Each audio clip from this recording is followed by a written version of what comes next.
Perkenalkan, nama saya Yunarti dari Prodi Sosiologi, NIM 19103028. Baiklah, di sini saya akan menjelaskan materi teori sosiologi modern, yaitu tentang teori pertukaran atau exchange theory. Teori pertukaran sosial tidak hanya sebuah teori, namun juga sebuah kerangka referensi di mana para teoritis dapat berbicara satu sama lain.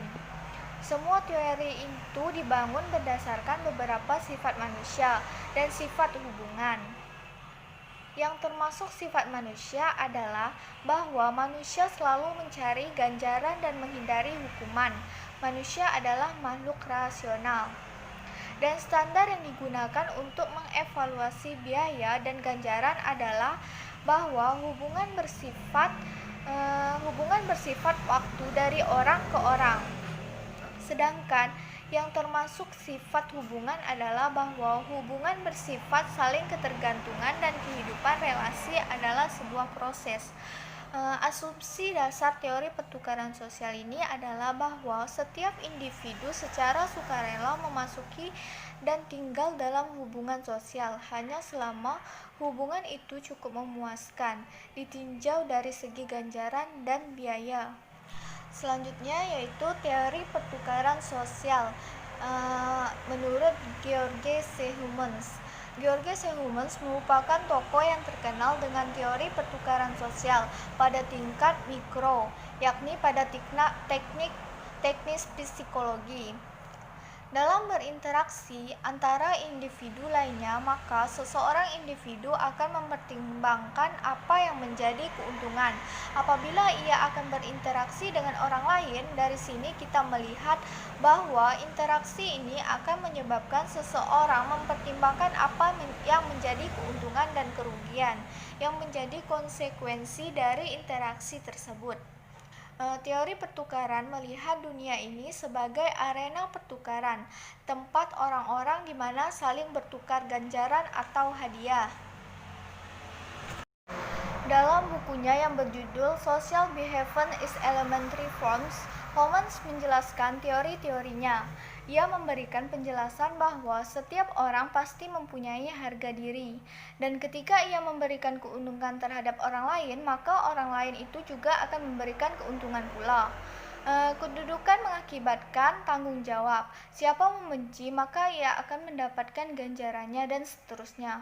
Hummels berkeinginan untuk menyatakan kebenaran tersebut di dalam suatu rangkaian atau proposisi yang teoritis. Kemudian ia mengujinya. Hal semacam ini membuat ia bukan hanya untuk sekedar menggambarkan perilaku sosial yang mendasar, namun ia juga dapat membuat asumsi untuk membuat ekspansi terhadapnya. Tindakan perilaku sosial yang dimaksudkan Hummels adalah tindakan yang berkenaan dengan suatu kemauan yang mengakibatkan adanya ganjaran dan hukuman dari orang lain. Misalkan ada dua orang yang melakukan pekerjaan administrasi di sebuah kantor.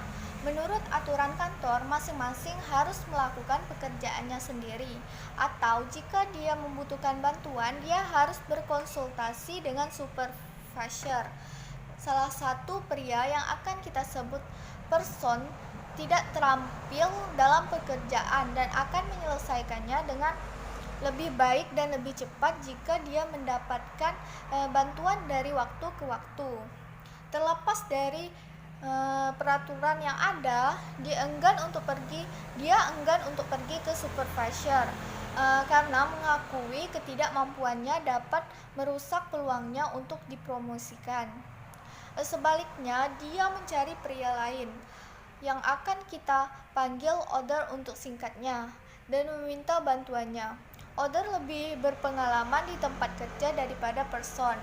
Dia dapat melakukan pekerjaannya dengan baik dan cepat dan memiliki waktu yang luang. Dan dia memiliki alasan untuk menganggap bahwa supervisor itu tidak akan mencari-cari pelanggaran aturan. Yang lain memberikan bantuan kepada orang dan sebagai imbalannya orang itu mengucapkan terima kasih dan pernyataan persetujuan. Kedua pria itu telah saling membantu dan menyetujui. Berikut beberapa karya Homans. Yang pertama, English Villagers of the 13th Century. Yang kedua, The Human Group. Yang ketiga, Social Behavior as Exchange. Yang kelima, The Nature of Social Science. Yang keenam, Coming to My Senses. Yang ketujuh, Certainties and Doubles. Yang ke-8, Sentiments and Activists. AC in Social Science. Pranata menurut Homans. Homan menyerang paradigma fakta sosial secara langsung melalui penjelasannya tentang pranata. Pranata adalah pola tingkah laku sosial yang bersifat relatif, tetap yang memelihara tingkah laku yang disepakati bersama oleh banyak orang. Homan menunjukkan adanya 4 metode yang telah dipakai untuk menganalisa pranata-pranata. 2 diantaranya ditolak karena dihubungkan dengan paradigma fakta sosial. Yang pertama yaitu metode penjelasan struktural yang melihat bahwa suatu pranata khusus tertentu muncul disebabkan karena adanya hubungan dengan pranata lain dalam suatu masyarakat.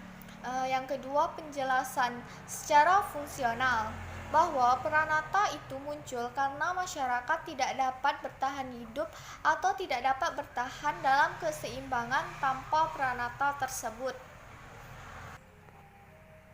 Pokok pikiran di dalam teori pertukaran. Yang pertama adalah manusia selalu berusaha mencari keuntungan dalam transaksi sosialnya dengan orang lain.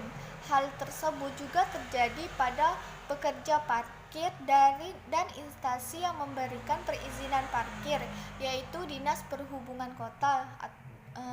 Instansi ini melakukan transaksi sosial dengan pekerja parkir berupa pemberian izin lokasi parkir, dan keuntungan yang didapat adalah pajak yang dibayar oleh pekerja parkir berdasarkan kesepakatan yang telah dibuat. Yang kedua yaitu melakukan transaksi sosial. Manusia melakukan perhitungan untung dan rugi. Sebelum adanya kesepakatan pajak yang akan dibayar pekerja parkir perempuan kepada instansi yang memberikan perizinan lokasi parkir, pastinya kesepakatan besarnya nilainya pajak yang akan dibayar disepakati berdasarkan keuntungan dan kerugian yang diterima oleh kedua belah pihak. Yang ketiga yaitu manusia cenderung menyadari adanya berbagai alternatif yang tersedia baginya. Yang keempat yaitu manusia bersaing satu dengan yang lainnya. Yang kelima, hubungan pertukaran secara antara individu berlangsung dalam hampir semua konteks sosialnya. Dan yang keenam yaitu individu mempertukarkan berbagai komoditas tak berwujud seperti perasaan dan jasa.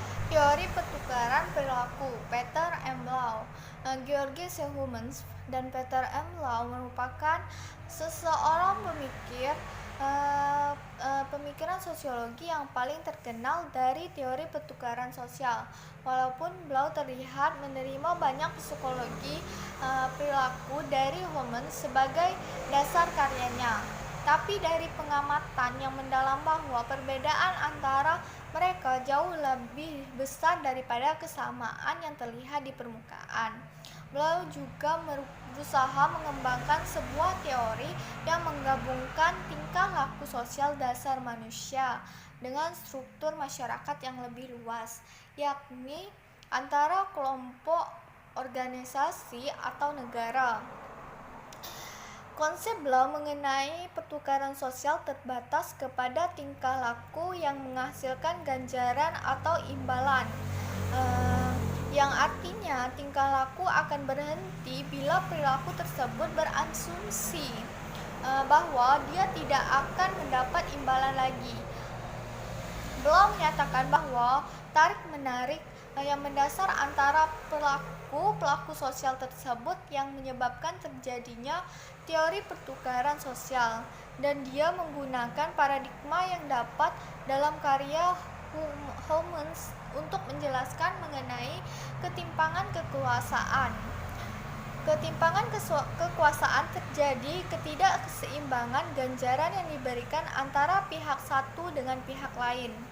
Beliau mengatakan bahwa sementara yang lain dapat diganja dengan cara yang memadai melalui pengungkapan kepuasan telah menolongnya, maka pihak yang ditolong itu tidak harus memaksa dirinya dan menghabiskan waktunya untuk membahas pertolongan dari penolongannya. Cukup sekian materi yang saya sampaikan, terlebih terkurang saya mohon maaf. Saya akhiri. Wassalamualaikum warahmatullahi wabarakatuh.